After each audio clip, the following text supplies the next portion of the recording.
શિવ વંદના trust દ્વારા આદિ કૈલાશમાં વિશ્વમાં સૌપ્રથમ શિવ મહાપુરાણ જ્ઞાન યજ્ઞનું આયોજન કરવામાં આવ્યું છે, જેમાં દેશના શહીદો માટે પણ એક વિશેષ ફંડ ઊભું કરવામાં આવશે।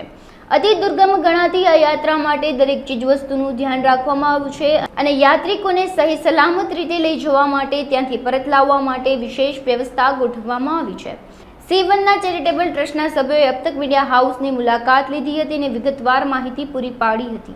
આમ જોઈએ તો અત્યાર સુધી ત્યાં કોઈ જઈ જ નહોતું શકતું આદિ કૈલાસ ઓમ પર્વત 2022થી ભારત સરકારે આ યાત્રા ઓપન કરી છે, એટલે 2022થી જ યાત્રિકો ત્યાં જાય છે અને અત્યારે આ ત્રીજું વર્ષ છે હજી।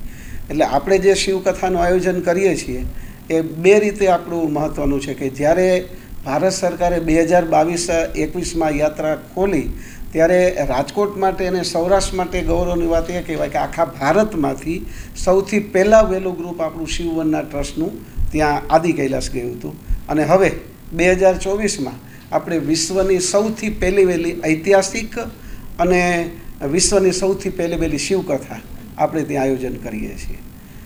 આખું યાત્રાના આયોજનમાં સૌરાષ્ટ્ર અને ગુજરાતમાંથી 125 વ્યક્તિઓ 125થી વધારે વ્યક્તિઓ જોડાય છે અને ટોટલી ઓલ ઓવર લગભગ 200 વ્યક્તિઓનું આખું ગ્રુપ તૈયાર થાય છે।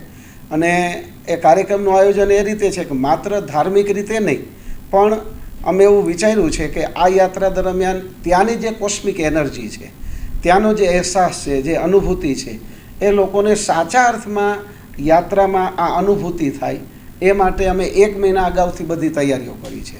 ડેઇલી અમે લોકોનું બ્રીફિંગ કરશું, જેથી ધીમે ધીમે એ લોકો સંસારથી મુક્ત થતા જાય અને મહાદેવમાં જોડાતા જાય। જ્યારે એકચ્યુઅલી જે જગ્યાએ આવશે ત્યારે એ સંપૂર્ણ મહાદેવમય બની જશે, જેથી કરીને જે અનુભૂતિ મેળવવાની છે, જે કોસ્મિક એનર્જી મેળવવાની છે, જે શક્તિ મેળવવાની છે, એ જે સ્ત્રોત છે એ દરેક યાત્રિકોને પ્રાપ્ત થાય। એટલે વિચાર્યું બીજું એક વસ્તુ એવી પણ છે કે માત્ર ધાર્મિક રીતે નહીં, પણ અમે બધા જ યાત્રિકોને રાષ્ટ્રધ્વજ પણ આપીએ છીએ। 18,000 ફૂટની ઊંચાઈ ઉપર અમે રાષ્ટ્રધ્વજ ફરકાવશું। બાજુમાં જ ચાઇનાની બોર્ડર આવે, ચાઇના, નેપાળ અને ભારત આ ત્રણેય બોર્ડર ત્યાં આવે છે। એટલે ત્યાં અમે લોકો આદિ કૈલાસ અને ઓમ પર્વત બંને જગ્યાએ જઈને રાષ્ટ્રધ્વજ ફરકાવશું। જે દેશના શહીદો છે એ શહીદોને શ્રદ્ધાંજલિ આપશું, રાષ્ટ્રધ્વજ ફરકાવશું, રાષ્ટ્રગીતનું ગાન કરશું અને સાથે શિવકથા દરમિયાન જે અલગ અલગ અમે ધાર્મિક ઉત્સવો ઉજવીએ છીએ, એક લઘુરુદ્ર યજ્ઞ પણ ખૂબ જ મોટા પાયે આયોજન કર્યું છે, તો એમાંથી અમે ડોનેશન મેળવશું અને એ ડોનેશન બધું જ અમે આપણા દેશના જે શહીદ છે એ શહીદના પરિવારોને અમે આ ડોનેશન આપશું। એટલે આવા 3 ભાવ છે। એક તો યાત્રિકોને મહાદેવની કોસ્મિક એનર્જીની અનુભૂતિ થાય। આ એવી જગ્યા છે કે જ્યાં માતા પાર્વતીજીએ 16,000 વર્ષ સુધી તપ કરી મહાદેવને પ્રસન્ન કર્યા હતા। વેદ વ્યાસની પણ આ તપોભૂમિ છે, તો એટલા બધા સાધુ સંતો ઋષિઓની આ તપોભૂમિ છે।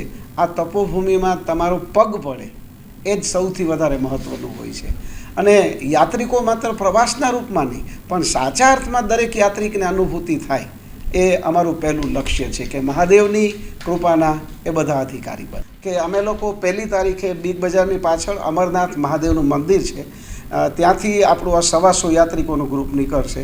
ત્યારે રાજકોટના તમામ ક્ષેત્રના અગ્રણીઓ આ બધા જ યાત્રિકોને વિદાય આપવા માટે આવશે, કારણ કે ન ભૂતો ન ભવિષ્યથી એક ઐતિહાસિક અને વિશ્વમાં સૌ પ્રથમ જ્યારે રાજકોટથી આ પ્રકારનું આયોજન થઈ રહ્યું છે ત્યારે તમામ સાધુ સંતોને બધા અગ્રણીઓને નિમંત્રિત કરશું અને એ લોકો વિદાય આપવા માટે આવશે। અમે લોકો રાજકોટથી સ્પેશિયલ વોલ્વો બસ દ્વારા પહેલાં અમદાવાદ જઈએ છીએ। અમદાવાદથી ફ્લાઇટમાં અમે લોકો દિલ્હી જશું અને દિલ્હી જઈ અને દિલ્હીથી પછી ત્યાંથી સ્પેશિયલ લક્ઝરી બસ દ્વારા કાઠગોદામ ત્યાં અમારી નાઇટ થશે। પછી નેક્સ્ટ ડે ત્યાંથી બસ બદલી જશે, કારણ કે ત્યાંથી નૈનીતાલનો ઉત્તરાખંડનો પર્વતીય વિસ્તાર શરૂ થઈ જાય છે, એટલે ત્યાંથી મિની બસમાં જવાનું। એટલે એ 25 સીટરની મિની બસ આવશે, એમાં બેસીને આ 150 જણાનું ગ્રુપ જશે। પછી એ ગ્રુપ એક નાઇટ પિથોરાગઢ કરશે, બીજી નાઇટ છે ધારચુલામાં કરશે। ધારચુલા એટલે ભારત અને નેપાળની બોર્ડર છે, બંનેની વચ્ચે નદી છે, ખાલી નદી ક્રોસ કરો એટલે સામે તમે નેપાળમાં જઈ શકો, એ પ્રકારનો આખો રૂટ છે। ધારચુલાની અંદર તમામે તમામ યાત્રિકોનું મેડિકલ પરીક્ષણ થશે અને મેડિકલ ટેસ્ટ થયા પછી ત્યાંની ગવર્મેન્ટ, ઉત્તરાખંડની ગવર્મેન્ટ ઇનર લાઇન પરમિટ આપશે. કારણ કે 3 દેશની બોર્ડર અહીંયા ભેગી થાય છે, એટલે કોઈ પણ વ્યક્તિ વિધાઉટ પરમિશન આગળ વધી નથી શકતી. પહેલાં મેડિકલ ટેસ્ટ થશે, પછી યાત્રાની પરમિટ બનશે, અને એ પ્રમાણે અમે લોકો ત્યાંથી પહેલાં ફ્લાઇટમાં આવ્યા, પછી લક્ઝરી બસમાં આવ્યા, પછી મિની બસમાં આવ્યા. હવે મિની બસે છોડી દેશું અને ખાલી જીપમાં જવાનું છે. એક જીપની અંદર 4x4ની જીપ આવશે, એમાં એક જીપમાં 4 કે 5 યાત્રિકો બેસે. એટલે અમારી સાથે લગભગ 35 થી 40 જીપ લાઇનમાં જતી હશે, અને ત્યારે એવું લાગશે કે જાણે બધા મહાદેવની જાનમાં જાય છે. આ પ્રકારનો એક નજારો હશે. અને અમારા બધાના સ્પેશિયલી ડ્રેસ કોડ પણ છે, અને સાથે સાથે બધાને એક જ સરખી બેગ ને આ બધું જ વસ્તુ એવી રીતે કર્યું છે. બધાને કેપ છે, બેગ છે, બધી જ વસ્તુઓ મેં આપી છે, જેથી કરીને બધામાં એક સૂત્રતા જળવાય. અને ત્યાંથી ધારચુલાથી નાભી વિલેજ સુધીનો જે રસ્તો છે, હું એમ કહું તો એ અતિશયોક્તિ નહીં જ કહેવાય. કારણ કે વિશ્વનું બેસ્ટમાં બેસ્ટ સૌંદર્ય તમે કલ્પના ન કરી હોય એવો આ 100 કિલોમીટરનો રન છે, જે આદિ કૈલાસ અને ઓમ પર્વત યાત્રાનો બેઝ કેમ્પ છે. અને એ બેઝ કેમ્પ છે ત્યાં આપણે શિવકથાનું આયોજન છે. સૌરાષ્ટ્ર અને ગુજરાતના નહીં પણ સમગ્ર વિશ્વમાં આજે એમણે શિવકથામાં પોતાનું નામ કર્યું છે, અને 35 વર્ષથી વધારે અનુભવી છે એવા શિવાશ્રમ નવાગામના સંત શ્રી હંસદેવગીરીજી બાપુ, એમના સ્વમુખે શિવકથાનું રસપાન સંગીતમય શૈલીમાં કરવાનું છે. એટલે 5 થી 6 વ્યક્તિનો એ લોકોનો સ્ટાફ હશે. અમારી સાથે ડૉક્ટરોની ટીમ પણ છે, વિડીયોગ્રાફી, ફોટોગ્રાફી માટેની પણ અમે ટીમ લઈ જાય છીએ. એટલે 12 થી 15 વ્યક્તિનું તો આ ગ્રુપ જ છે. પછી 7 દિવસ સુધી અમારી ત્યાં શિવકથા છે.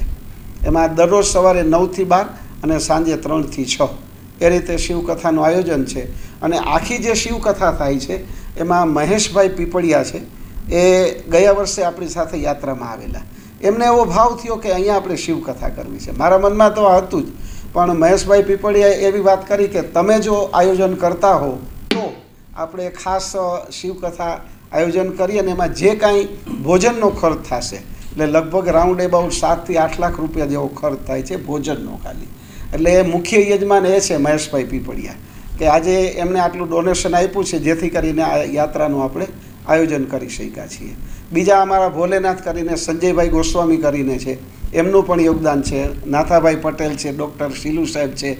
આ બધા યાત્રિકોનો એટલો સહયોગ છે કે આજે અમે એક શિવ પરિવાર બનીને આ યાત્રા કરવા માટે જઈ રહ્યા છીએ.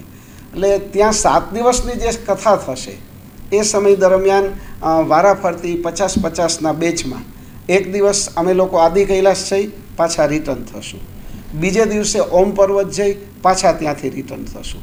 છેક સુધી ગાડી જશે, ચાલવાનું નથી. આ જગ્યાએ અત્યાર સુધી કોઈ જઈ નહોતું શકતું. હું 22 વર્ષ પહેલાં 350 કિલોમીટર ધારચુલાથી ચાલીને આ બધા રસ્તે ગયેલો. 350 કિલોમીટરનો રન થાય.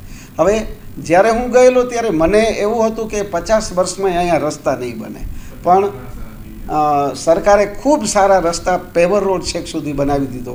એટલે હવે 5 વર્ષથી શરૂ કરી અને આપણી યાત્રામાં 86 વર્ષ સુધીના યાત્રિકો આપણી સાથે જોડાય છે. આપણી આ યાત્રામાં 5 વર્ષથી શરૂ કરી 86 વર્ષ સુધીના યાત્રિકો છે.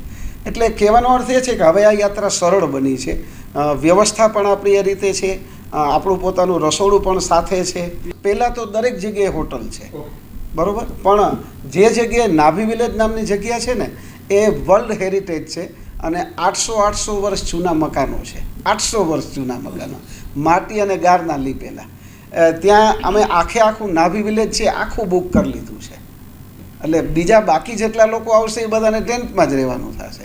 અમે ટોટલી આખું નાભી વિલેજ બુક કરી લીધું છે 4 મહિના પહેલાં. એટલે ત્યાં બધા જ યાત્રિકોને નીચે સૂવાનું છે, અને ડોરમેટરી છે.